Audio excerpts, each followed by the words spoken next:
Israeli यहूदा battalion सबसे क्रूर और खतरनाक है। इस बटालियन के बारे में आपको आज बड़ी बात बताने वाला हूं।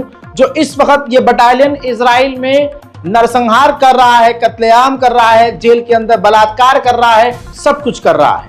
एक वक्त समय था जब 2022 का वक्त था, साल था, और ऐसे में वेस्ट बैंक ने, इस यहूदा बटालियन ने एक फिलिस्तीनी अमरीकी को, व्यक्ति को गिरफ्तार किया और एक सुनसान इलाके में ले जाकर टॉर्चर करके मार पीट कर कत्ल कर दिया। मारा गया, गोली नहीं मारी थी लेकिन वो मरा हुआ मिला एक खाली बिल्डिंग के अंदर। उसके हाथ पीछे की तरफ बंधे हुए थे और फिर खुद ही इंक्वायरी करके इजराइल की फौज ने कह दिया कि ये हार्ट अटैक से मरा है, इसको पहले से बीमारी थी।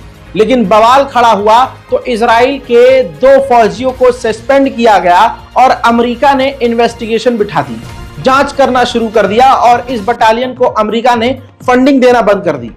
ऐसे में आज 2024 आते आते इसी बटालियन के ऊपर से बाइडेन सरकार ने पाबंदी भी हटा ली और जो जांच हो रही थी वो जांच को भी ड्रॉप कर दिया, सस्पेंड कर दिया। अब इसके खिलाफ कोई जांच भी नहीं हो रही है। उल्टा अमेरिका इस स्पेशल यहूदा बटालियन को पैसा और हथियार देने के लिए तैयार हो गया है। ऐसा नहीं लग रहा आपको कि सच में इजराइल के पास अमेरिका के ऐसे खतरनाक राज हैं कि वो सारा खेल पलट देता है। अंदर ही धमकी दे के, अच्छा तुमने अफगानिस्तान में, इराक में ये किया था, दुनिया के सामने हमारी मुसाद रख देगी, औकात में रहो और जो हम कह रहे हैं वह करने दो। मुझे ऐसा लगता है। आपको क्या लगता है? कमेंट कीजिएगा। उधर अभी कुछ घंटे पहले इजराइल ने गाजा के अंदर, ये तस्वीर देख लीजिए, ऐसे हमले किए हैं कि जो टूटे हुए मकान थे पहले से ही, जो लबरेज हो रहे थे, वो भी पूरी तरह से बर्बाद हो गए हैं। इजराइल ने कई इलाकों में खतरनाक हमला करके गाजा में लाशों के ढेर लगा दिए हैं। उधर फिलिस्तीनी अब बेचारे बंजारों से भी बदतर जिंदगी जी रहे हैं। इजराइल यहां हमला करता है, यहां से लोग फिर वहां जाते हैं, जब वहां लोग इकट्ठे हो जाते हैं तो इजराइल वहां हमला करता है। अब गाजा के इलाकों से बाहर निकलते हुए फिलिस्तीनी गाजियंस लोग सलिमन मुनामन व गानिमन मुकर्रमन fi ula